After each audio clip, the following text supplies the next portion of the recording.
It's been a big week, isn't it? It's been quite the journey, eh? We've been going through just a journey on mental health, how we can reset our minds. There are so many aspects that we've been exploring that's been involved in helping us recalibrate our minds. Because the fact of the matter is, there is so much uh, tension, there is so much stress, there is so many things that have an influence, a negative influence of our mental health. So during this week, we've been trying to find ways to rebuild our resilience and to rebuild our capacity to go through these challenges. So one of the ways that we do that, and tonight we're going to explore the two big R's, relationships and resilience. They're pretty big, aren't they? One depends on each other. In order for us to be resilient in this challenging world, we need relationships, we need a circle, we need family. But on the other hand, in order for families to truly flourish, they must be inherently resilient. So I'm going to be going through a little bit. Just try and keep it as simple as possible tonight as well. But throughout our journey, it's been quite a whirlwind. The first night we went through understanding your mind. We laid down the foundation. We looked at the underpinning neurochemistry that is involved in our minds. We learned that our minds are more than just just random emotions that is dependent on your character. And then we also learned that after that, if we are those deleterious effects that occurs within our minds, if they are derailed, it can lead to fundamental structural changes functionally in our brains as well. We also went into the digital brain. How does media affect our brains and vice versa? And that was quite a confronting lecture, wasn't it? That was quite confronting because we realized that the smartphone was a super normal stimulus, and that burns our dopamine reward system. And then we looked at a big topic. We also looked at sex and mental health. Like our society is sex crazed, so to speak. It's saturated with so much imagery and innuendos, and you can't escape it. Surely that has effect on the minds, and we talked about that as well. And then my colleague, Dr. Ravi, looked at building healthy habits. We want to find permanent changes. We want to find permanent solutions to these challenges. And one of the things is we looked at is what are the habits of successful people and how we can keep those habits. Tomorrow night, you don't want to miss this. We are going to talk about avoiding cognitive decline. This affects everyone. I don't care if you're young, you're old, or in between. This affects everyone. We're going to look at how mental health lays the foundation to future cognitive decline. You don't want to miss tonight. And then the final night, we're going to look at purpose, growth, and mental health. Like, we don't just want to be survivors. We want to be conquerors. Is that your desire? So tonight, we're going to look at relationships and resilience. But before we do, I just want to extend being very thankful for Aitkenvale Church for having us, for being able to share this topic. And it's customary in Aitkenvale that we have a word of prayer before we begin. So let's bow our heads as we pray. Heavenly Father, we thank you, Lord, that you've given us this knowledge to be able to apply in our lives. You care about our physical and mental health as much as you care about our spiritual health, and we know how much you care about that because you sent your Son, Jesus, to die for that. So, Father, Lord, help us, Lord, to apply this knowledge, help us to glean what you want us to glean, and help us, Lord, to thrive in this life. We ask this in the name of your Son, Christ Jesus. Let everyone say amen. Okay, relationships and resilience. What is family? What is family? What is family to you?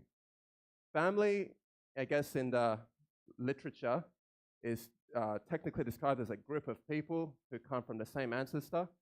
And it is said that, a common saying is that you resemble your father's side of the family, in terms of, a lot of the genetic characteristics. But family means much broader than that, isn't it? There's a much more broader definition of family. And we're going to talk about the family because it is the nucleus of any thriving society. Whenever there is, point to me a breakdown of society, and I will show you the breakdown of the family. It is paramount.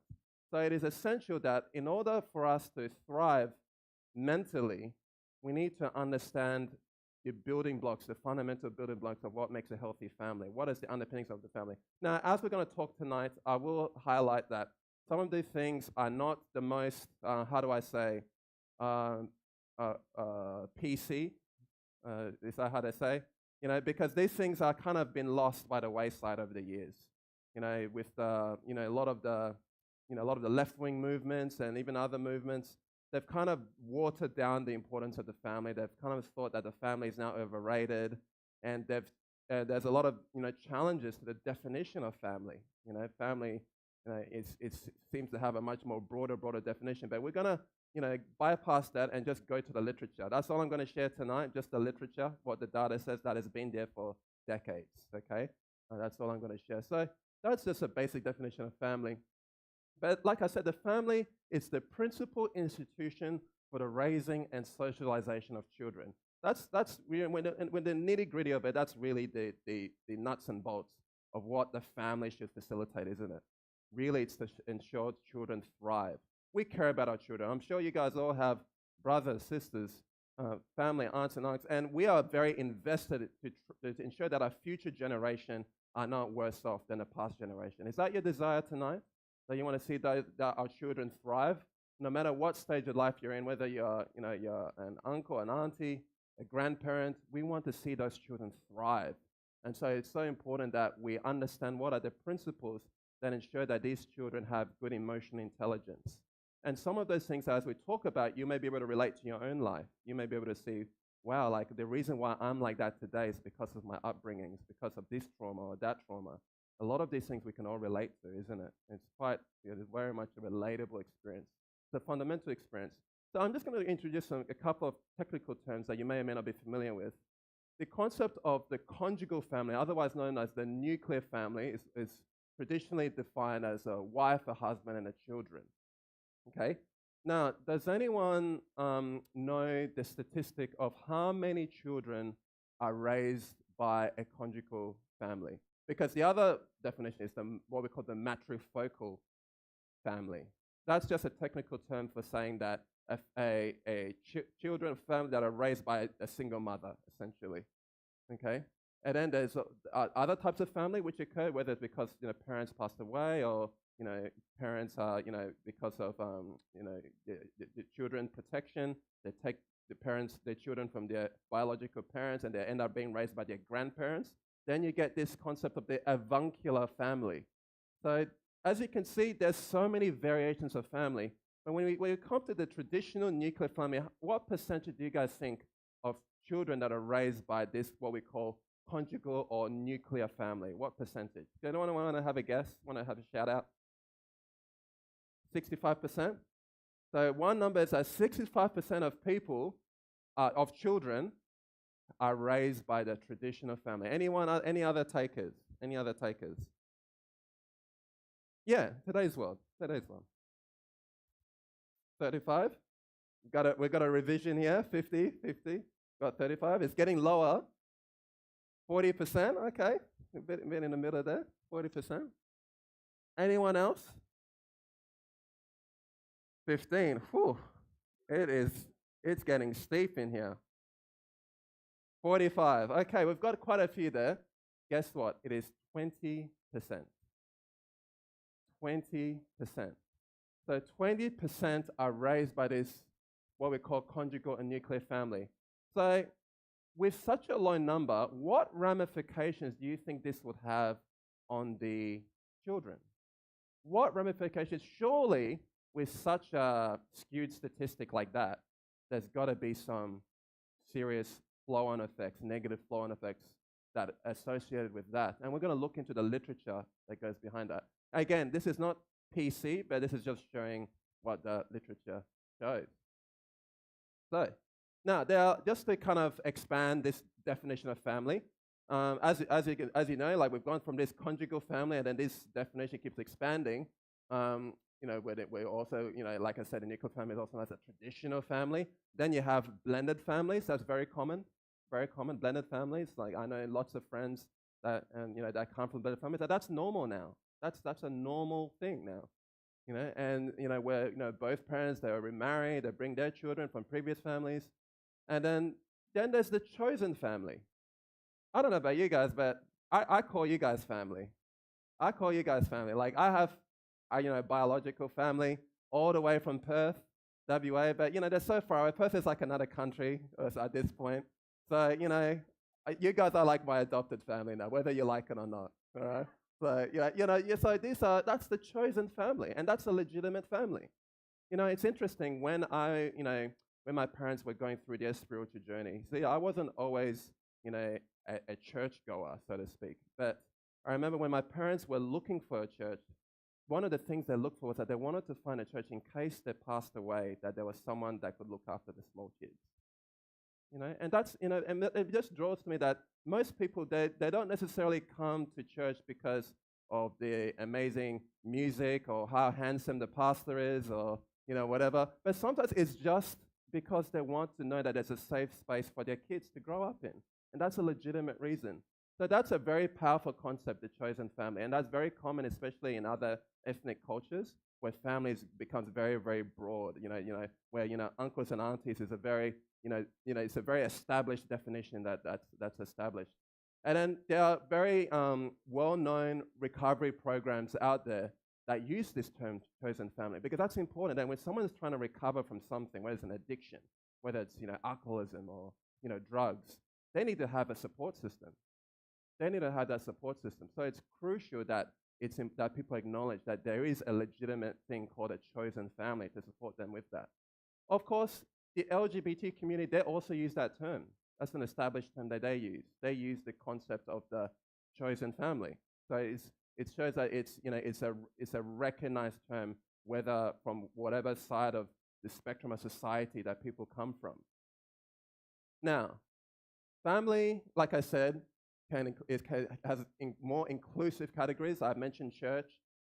A nation can be a family. Some people refer them to even very broad categories like that. Then there's even global village, where we're part of this global family. And as the world becomes very globalized, that becomes more and more tangible, where family becomes more of a bigger concept. Now, what is the ideal function of a traditional family? Let's go back to the traditional family. In the ideal world, what should that look like? Well, it should look like these three things. It should look like it should be a safe haven. It's interesting. It's one letter short of heaven, isn't it? It just shows that it should be like a sanctuary. It should be a safe space. It should be a place where you can just be yourself. And then it's a place, therefore, where it should be for intimacy. It should be a place where love and trust prevail. That's an expected value, expected ethic. And it's a place of escape from the modern competitive forces of dehumanizing influences. What I mean by that? Well, it is war out there, guys. I don't know if you guys recognize that. It is absolutely war. I don't care what background you're from, what job you do. Sometimes it feels like there are lions coming at you to devour you. But actually, when you know that the people that seem to thrive, the people that seem to have good resilience, is when they know that they have a beautiful family to come onto. So that when they have a boss that is just yelling at them and swearing at them, they're just like, you know what, I don't have time for this. I've got a good family to come onto. It's all good, it is what it is. That's you can see already where those resilience comes from, because they have that good support system. So yeah, that's the way ideally families should be. Okay, so essentially a family begins with a marriage unit. That's fundamental. It's like the single cell that forms the family of the human body. That's the fundamental thing that must happen. So traditional family units were paralleled historically. I'm going to give a little bit of a history lesson there. When it comes to Western society, I'll just give you Western society, for example. Traditional family were paralleled to the new government, the new world that was founded, especially the dawn of the founding of the United States of America, where they were escaping the old world, they come to the new world, that this had this concept of this family unit that was central, where it was like decentralized, and the focus was on the family unit that had the real power, that had the real authority, rather than an overarching monarch that's trying to control details of people's lives. So it was paralleled on that concept of new government. And therefore, heads of family exercise authority. The model was they were supposed to exercise authority with compassion and wisdom. So Supreme Court Justice Kennedy, one of the Supreme Court judges, he makes this profound statement. He says, marriage lies at the very foundation of government. Do you guys agree with that concept? Marriage lies at the very foundation of government. You can't have a flourishing government without good families. But of course, time went on and things changed. And I'm sure we've all seen that and we've all experienced those changes to some degree in the recent times. Because marriage was always what we call a coverture agreement. What I mean by coverture, what's in the word? It was meant to be like a covering. In other words, the husband was seen as traditionally as the head of the family, and their job was to cover, to protect the family, to shield them from the nasties of the outside world. So at that time, historically, and again, this is a history lesson, historically, husband and wife were seen as one person under law. So in other words, if a wife committed some crime, did some shoplifting, it was as if the husband did it back in the day. That was the way it was looked at back in that time. And it's in a way it's comes from very strong Judeo-Christian values, where in Genesis it talks about two shall become one flesh. Two shall become one flesh. So everything, like I said, so essentially everything that the husband has belonged to the woman, and then there was this like responsibility. So another example I could use is a parking ticket. So if a wife infringed in a parking fine, then the husband was automatically assumed they would pay for that. That was the way it worked. I think it's a bit iffy, but that's the way it was. That's the way it was. But this no longer exists. What this model that was meant to be a protection against family has slowly dwindled to the point where that no longer exists, and we now have a different model, which I'll talk about later. But we still have vestiges of it, isn't it? What vestige do we have? It's said here at the slide, is that today there's still women that practice the taking on the husband's surname, isn't it? That's where that concept came from. That's where that coverture agreement came from, because it was agreed that that was the husband protecting the wife. So that's just a bit of a history lesson there. And then we noticed that over time, it was about the 1970s where things started to change. We had the first attempt was with the Equal Rights Amendment, but that failed. So what happened was that over time, coverture was substituted in the courts with what we now call egalitarian marriage. Egalitarian marriage. It sounds good, eh? It sounds good in theory. Everyone is equal under the law. There was no the kicker of this is that there was no heads, there was no household, there was no role distinction, right? That was the kicker under this change. So on the surface, it seems like good, right? It seems like a nice equal thing. But what were the consequences of this model, right? Because it sounds good on paper, but there were actually some consequences that we've documented in the literature. So now I will mention that this laid the foundation of same-sex marriage that is now prominent in Western societies today. How did it do that? Well, does anyone recognize this lady? Does anyone know the name of this lady? Some of those who anyone recognize? So this lady is one of she's passed away now in 2020, one of the most prominent figures in the United States as a Supreme Court justice, Justice Gator Ginsburg. Very prominent lady, was very prominent in the women's liberation movement and in ensuring equality, etc. But this is what she said during the fever pitch and when they were implementing same-sex marriage, trying to bring it into law. This is what she said as the rationalization for it. And notice what she says carefully. It says, you wouldn't be asking for this relief, in other words, this transition from coverture, egalitarian, or to this, from this change in definition of marriage. So you wouldn't be asking for this relief if the law of marriage was what it was before.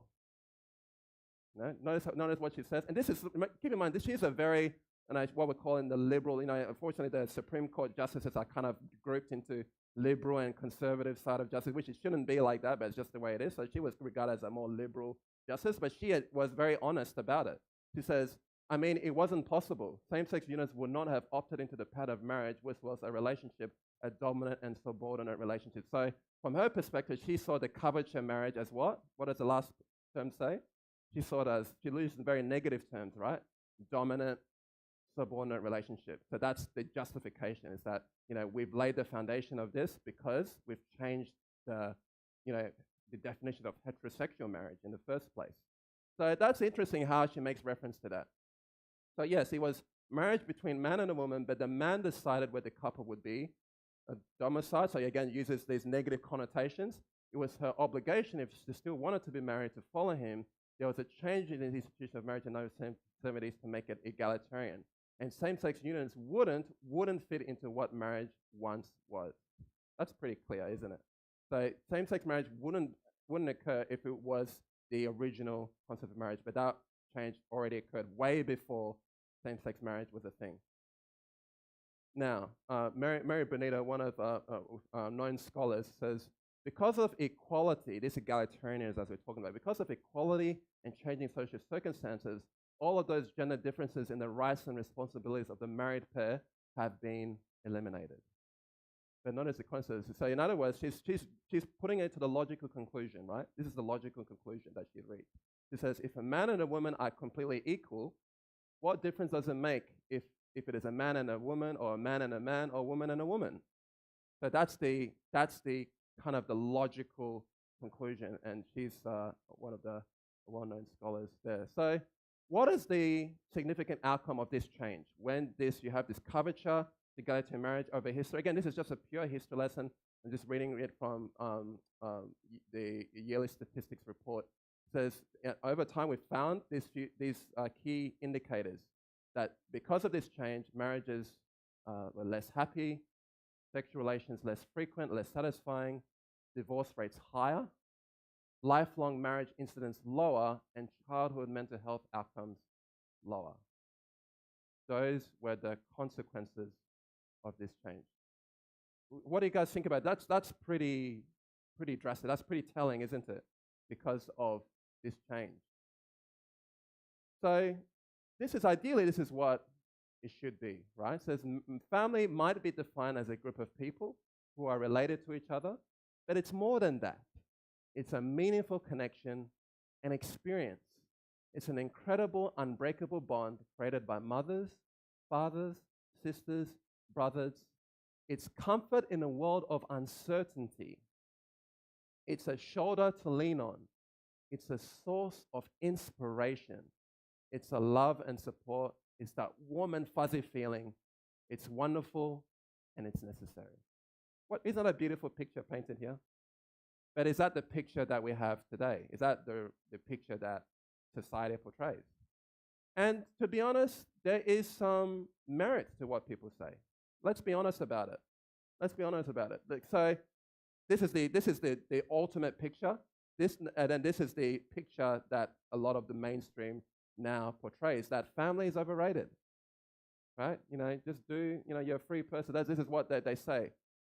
And this is the negative connotations they use. They say family is a sacred cow that perhaps shouldn't be. Why do we elevate family so much? Is this just overblown? Is it really as sacred as what it is?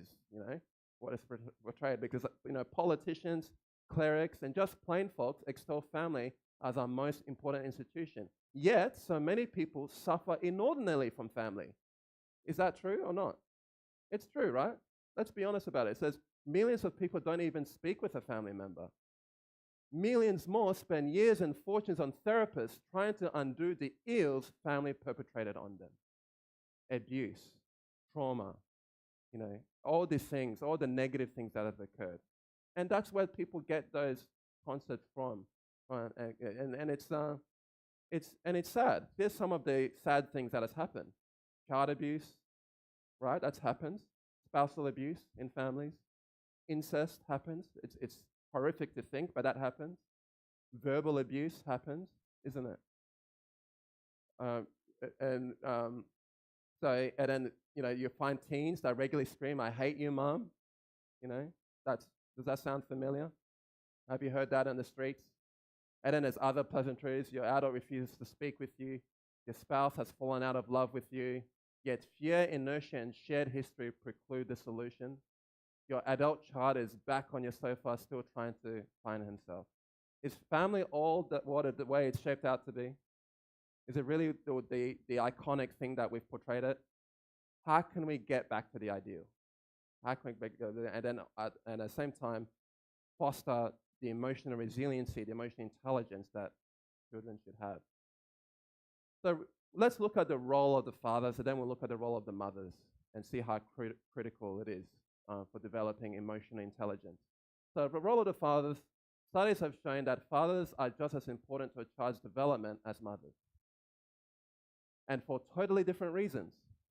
So they both are important, but for different reasons.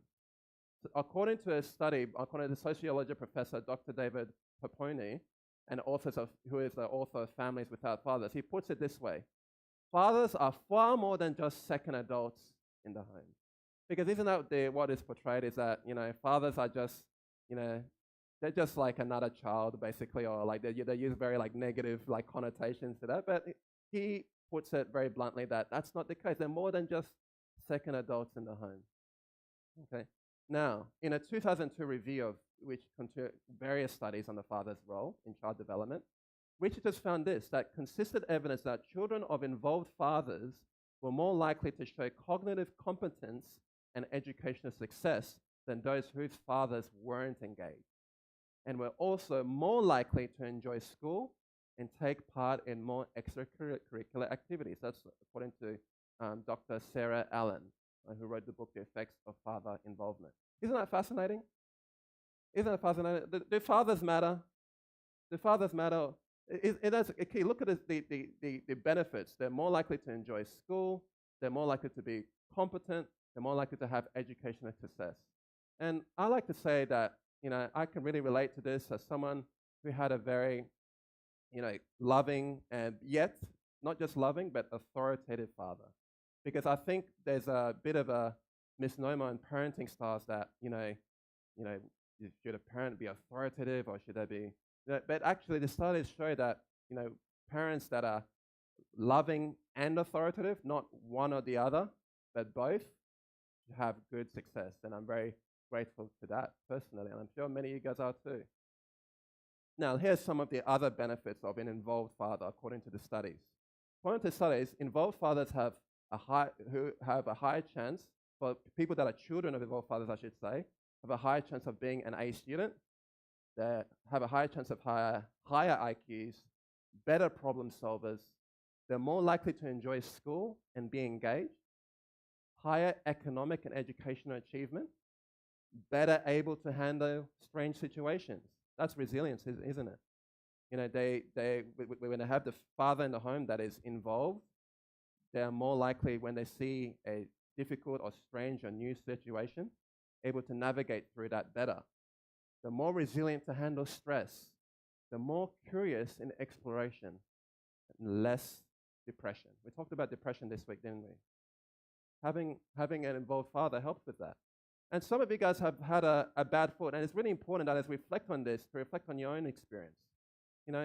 And to also understand that you're not a victim of your past either, because many of us don't have that experience, right? Many of us, some of that, we talked about 20%, right? Have the traditional experience. But does that mean that you're doomed to that? Well, we talked about one of my heroes. Does anyone remember what one of my heroes' name is? Dr. Ben Carson. He grew up in a single mother family, yet he was very successful in his life. So it doesn't matter, it's not the end of the world if you didn't have that experience. There's ways we can navigate through that. But this is just to show how important fathers are. Here's some even more benefits. Children of involved fathers have greater frustration tolerance. They're more playful. Isn't that beautiful? They're more attentive when presented with a problem. They have a superior ability to adapt. This is what studies show. Studies also show that they have better management of emotions. Isn't that interesting? Better management of emotions. Their studies have shown that they have superior problem-solving ability, greater ability to take initiative. They have greater internal locus of control. Okay, so they're able to, go through a situation and take charge of a situation and not externalize it, not, overreact to situations. They have more self-control. They have less impulsivity.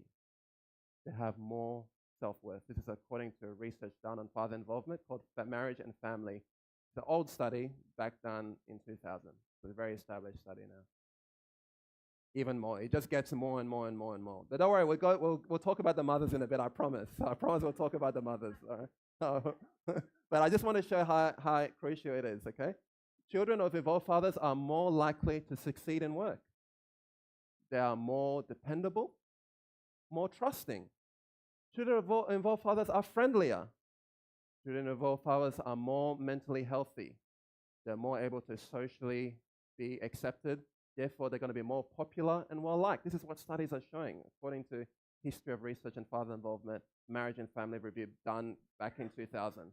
They have more pro-social sibling interaction. So that kind of sibling rivalry is kind of, sandpapered out, so to speak. It's a more healthier kind of relationship. And this applies even amongst, because notice the operative word, right? Involved father. So even if you are a child of divorce, as long as the father was involved, they still get the same benefits of that. So even if there was like a divorce situation, but if let's say the father was like, I'm divorced to this family, they're bailing out, they wouldn't get those benefits. But if they still were very involved and very participatory in the family, they were still able to get those benefits. So isn't that fascinating? Isn't that fascinating? It gets even more. Children of involved fathers, available fathers, they're able to solve conflicts by themselves rather than seeking for assistance. Isn't that interesting? Kind of like that problem-solving concept. Fewer negative emotions, react during play with peers, higher conformity to rules. They're more likely to be law-abiding citizens. They have long-term successful marriages themselves. They have more long-term close friends. They have higher empathy for others. They have higher moral values. Again, this is from the same study, the same review done back in 2000. Isn't that interesting? I wonder if there's anything that kind of surprised you as we're going through these things. Anything that kind of surprised you. And then this is a big one. This is very common. This is often talked about during like political campaigns and things like that, where they talked about involved fathers means that children are 80% less likely to be in jail. They're 75% less likely to become unwed parents, becoming parents out of wedlock. That's 75%. That's staggering, isn't it? 75%. Those are big, big numbers. They are able to have better physical health, less drug use, less stealing, less acting out, less disruptive behavior, less lying, less suicide, higher GPA. Isn't that profound? Isn't that profound?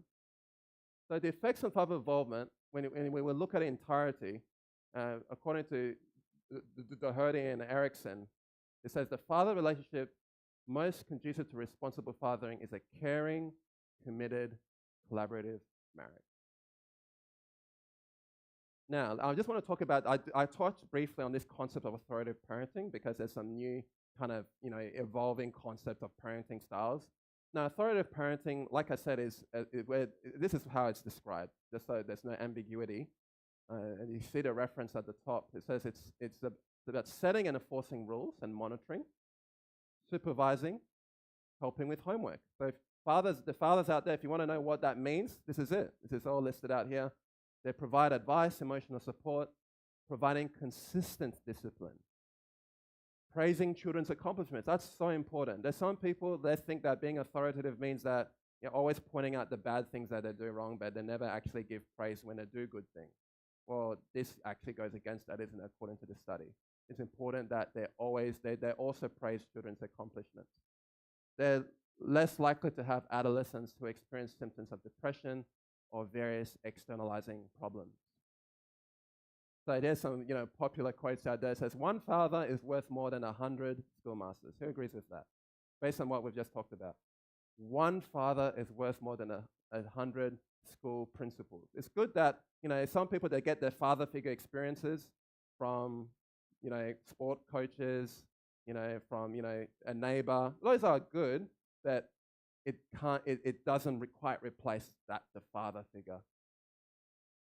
Children are poor man's riches. When you have, and the Bible talks about it as well. Having children, but this is a kicker. Having children makes you no more than a parent than having a piano makes you a pianist. Who agrees with that?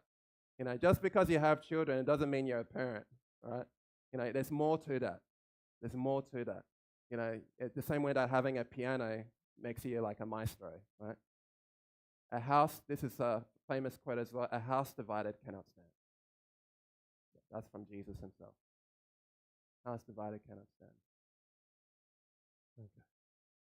So yeah, this is just a funny quote that I thought I'd put in there. It says, when I was a boy of 14, my father was so ignorant, I could hardly stand to have the old man around. But when I got to be 21, I was astonished at how much the old man had learned in 7 years. So I think that's a bit of a tongue-in-cheek there. But yeah, fathers are important. Now, let's talk about motherhood. Let's talk about motherhood. I guess that Christy says the following: a mother's love for her child is like nothing else in the world. It knows no awe, no pity. It dares all things and crushes down remorselessly all that stands in its path. What a calling. What a calling. And look at this amazing quote. It says, for the hand that rocks the cradle is the hand that rules the world. I can think of so many prominent figures. Like one of the things I like studying in school, even to this day, I love studying autobiographies. One of the key ingredient of their success is a successful mother. That's what they say behind every great man or woman is a great, wife, mother. That is so crucial, isn't it? The mother's influence. Also, the opposite can occur. You're having a bad mother can lead to people like Emperor Nero, people despots of the world. So that the opposite can occur. So it's interesting how crucial a mother plays. A mother understands what a child does not say. That's according to a Jewish proverb. Mothers shape our world by nurturing and instructing children who grow up to make life-changing and history-making accomplishments. And that goes to what I was saying, alluding to earlier. The preacher, president of the United States, like when I've read through those biographies, they included all those professions. You think of the famous preachers, the famous presidents, volunteer worker, employee, musician, athlete, technician, community worker, doctor, caregiver. There is a mother behind them who fosters her child to reach his or her full potential. So, what are the signs of emotional intelligence? Well, this is the results. This is the results of having a prominent mother and a prominent father. Signs of emotional intelligence is a knowledge or accurate assessment of their own strengths and weaknesses. Isn't that interesting? They have a clear sense of their limitations, very healthy sense, good insight. They're able to focus without easily getting distracted. That's emotional intelligence. They're able to just stick to the main thing. When you're upset, you know exactly why. Again, that's that good insight. They're able to kind of rationalize what's going on. They can get along with most family members. Notice how I say most. It's not that, sometimes, you just can't get along, but they can get along with most family members. They care deeply about being a good moral person. Isn't that beautiful? Isn't that beautiful? Those are the signs, in the literature at least, the signs of emotional intelligent people. And a lot of people believe that emotional intelligence, when it comes to success in life, is far more superior than IQ. That's the literature is established on that. What are the other signs of emotional intelligence? They're a good judge of character. They're a good judge of character. Truth is very important to that person. They're self-motivated. They know when to say no. They've got self-control. And after a fall lapse, you take responsibility and get right back up. They don't dwell in their mistakes. They take responsibility and they get back up. They become great leaders when combined with talent and a strong work ethic. So my friends, if your desire is to be an emotionally intelligent person, I want you guys to take stock of your life and reflect, what was your experience like as a child?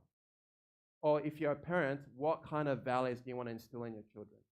Because you can see the ramifications of having these values or not having those values on our children, or what is having an effect on you. And if you do recognize that there's been some trauma or abuse, I want you guys to reach out for help. It's very important that you you seek professional help for that. This cannot be achieved in a 1-hour lecture, or even a 1-week lecture or 1-month lecture. It's very important because these have strong ramifications. So it's very important that you seek that help, that you get that counsel. And I want us to be inspired to prepare the future generations. I want us to be inspired to know that no matter what situation you're from, you can conquer that and make amends. You can conquer that and try to make the best out of that situation. If that's your desire tonight, I just want you guys to reflect on that, and I just want you guys to take stock of that. Thank you. Thank you.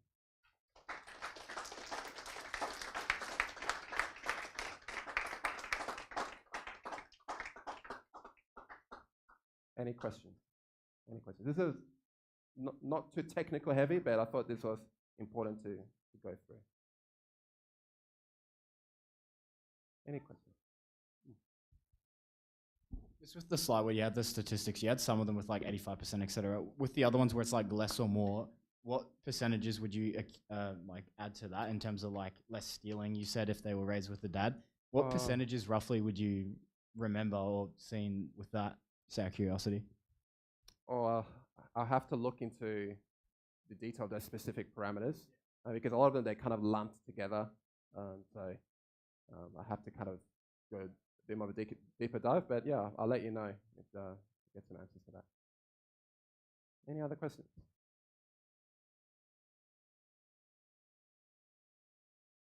Yeah. I have a question. Throughout your study, what was the most fascinating or interesting thing that you thought it was interesting? Of this topic tonight? I would say the 85%, just the statistics as mentioned, like how drastic that is in terms of less crime, less the delinquency. Those I would say that's just how profound. Because I think the mainstream society, they portray these things are not being important, but we see in the data, that's established data since, late 90s, early 2000s, that it shows that these things have drastic effects. And we see that play out in modern societies today. So I would say that was the biggest thing for me.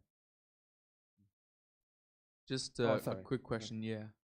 When you mentioned that fathers that were involved had this significant impact, was there a time factor in terms of the involvement? Like, for example, did fathers who spent 1 hour a day versus those who spent 2 or 30 minutes, was there any time factor to the involvement? Good question. There was no absolute time that I saw, but the crucial thing was they couldn't there was definitely it wasn't no time. You know what I mean? Like it had to be intentional.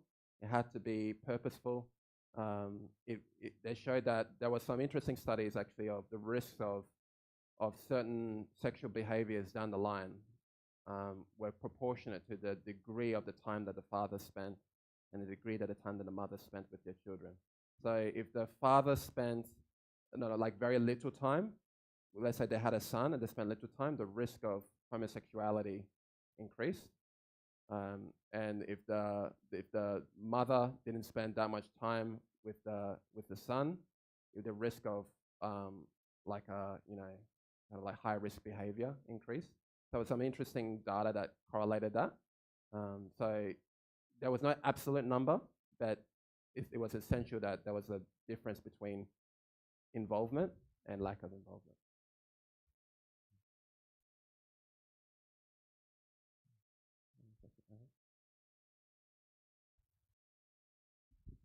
Thank you. I think for me, it's just a question of the single moms or single dads.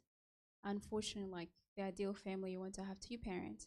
But for those who are raising children on their own, are there any recommendations for mothers or for fathers, or how they can navigate that, especially when there is not a father figure in place or a mother figure in place? Are there any recommendations?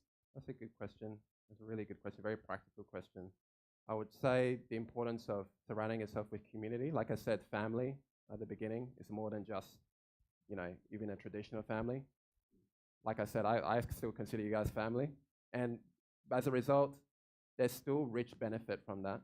So if there's a single mother that, it doesn't have that, complete family, finding alternative sources, whether it's church or, other communities or, other extended family, is pivotal. It's pivotal because they say it's a village that raises a child. Yeah, having that, opportunity, because you're never going to find that one father figure or that school principal that plays that role well, but they may get that through a kaleidoscope of various figures in that child's life. So I think the more the merrier, the more that kind of family is being ensconced, the better. A mother and father can do themselves. Well, join a church. That's crucial. Yeah. Like at the end of the day, we have to give a round of applause to mothers who do play that role. Like they have to in a way play two roles in one.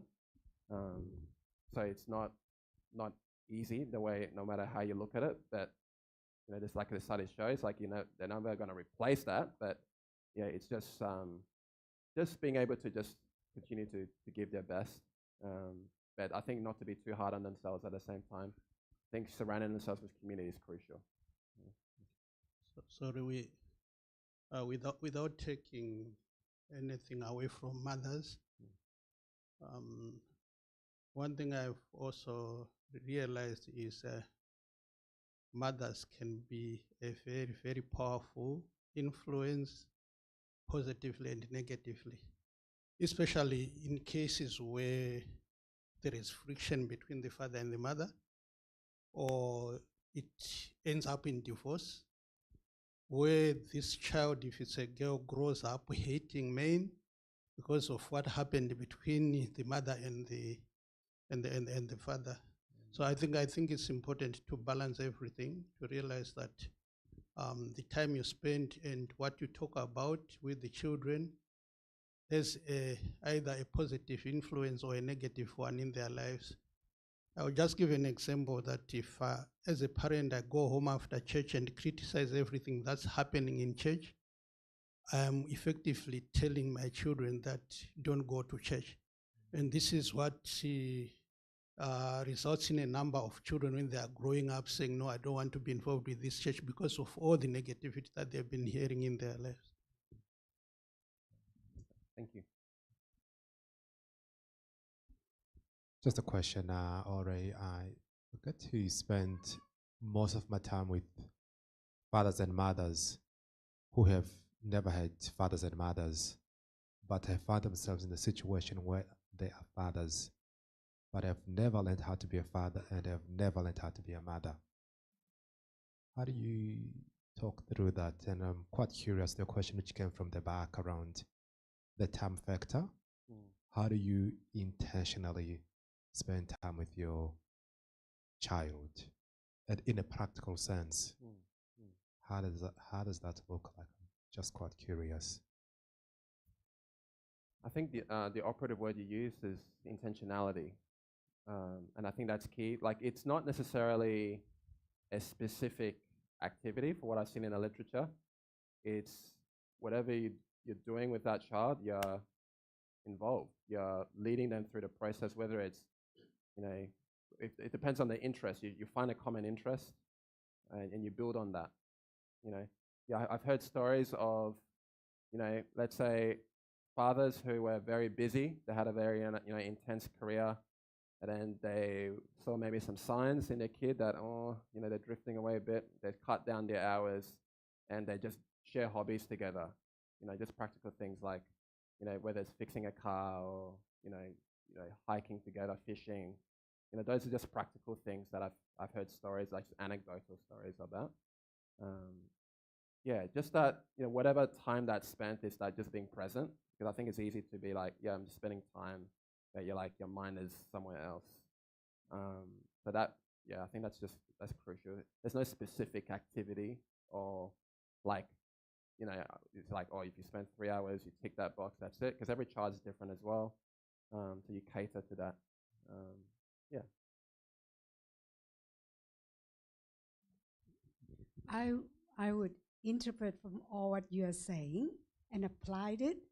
I'm thinking, what if I apply to the young couple or the the a young man and a young woman who start to spend time together and thinking, they may further their relationship.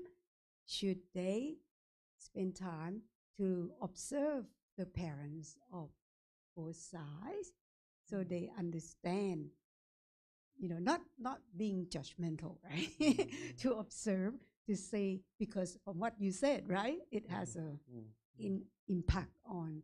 So when you look at the parents, it may help you to understand the guy next to you or the girl next to you.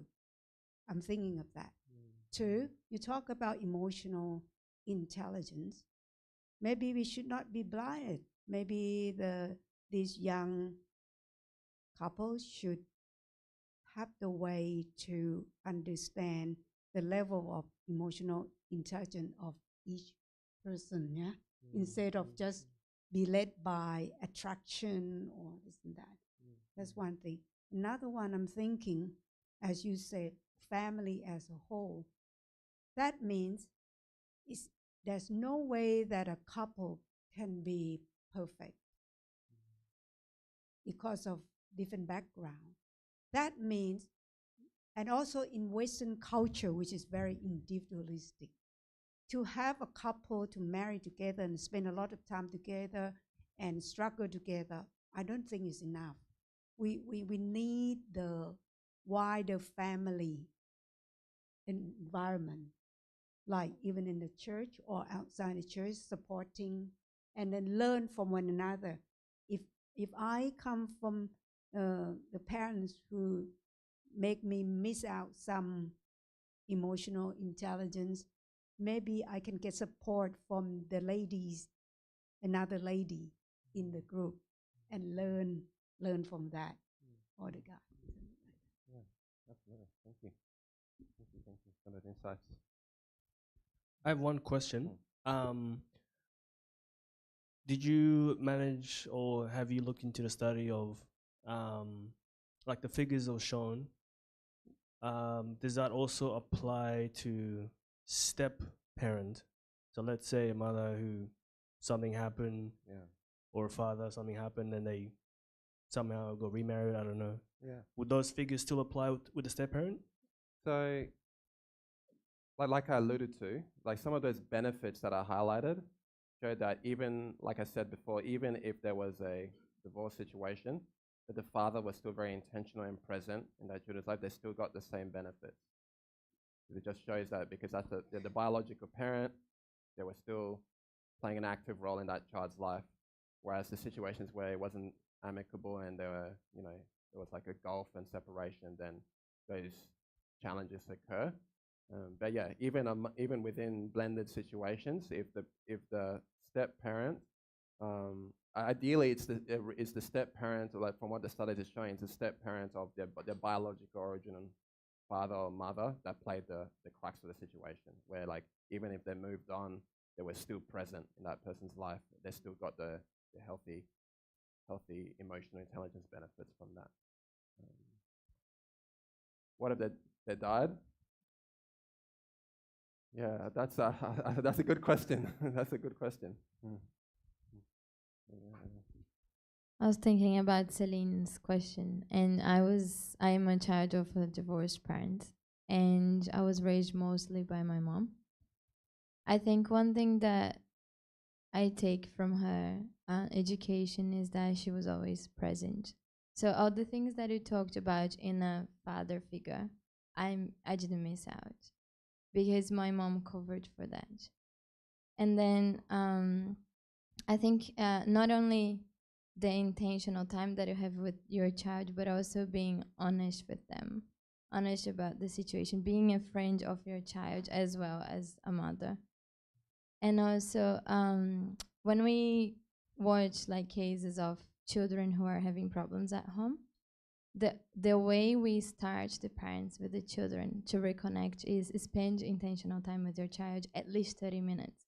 So like 30 minutes is enough of eye contact with your child and talking and playing with whatever they want to play, whatever they want to do, it's enough to build this connection, and is enough to fulfill the child and their needs for the presence of the parent.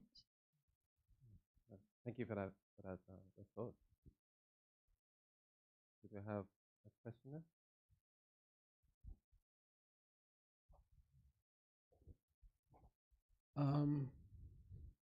Yeah, I've been working for child safety for the last 15 years, dealing with, the trauma and the ramifications of the lack of family.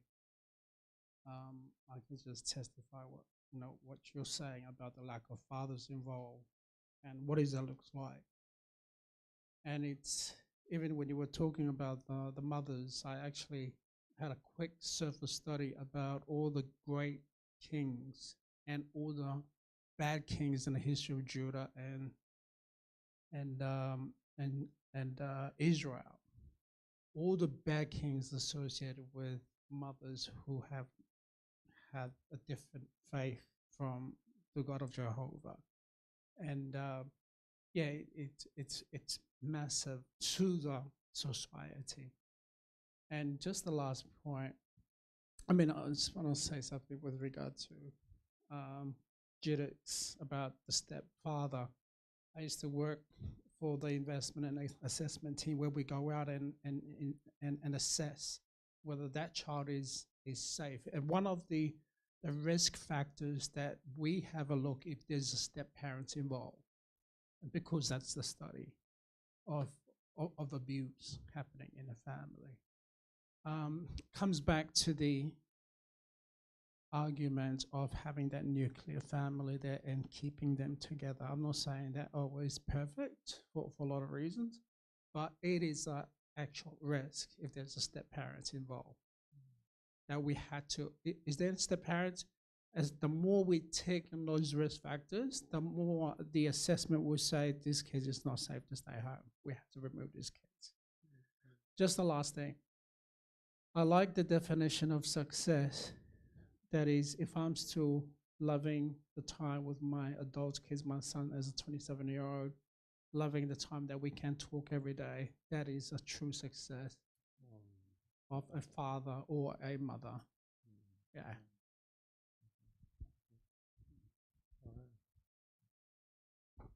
I have two questions. One is, of all the marriages that happen in Australia, what percentage end in divorce? And those that end up divorced, what's the average lifespan of those marriages? I believe it's between 60, someone can correct me on that, 60, 65%.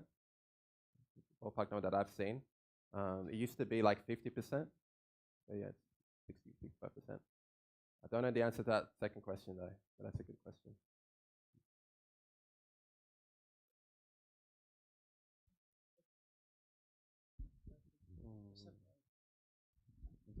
Yeah, it's that the second and third marriage, statistically, is worse than the first marriage. I think 1 out of every second marriage now is getting divorced, and the second and the third is worse than that.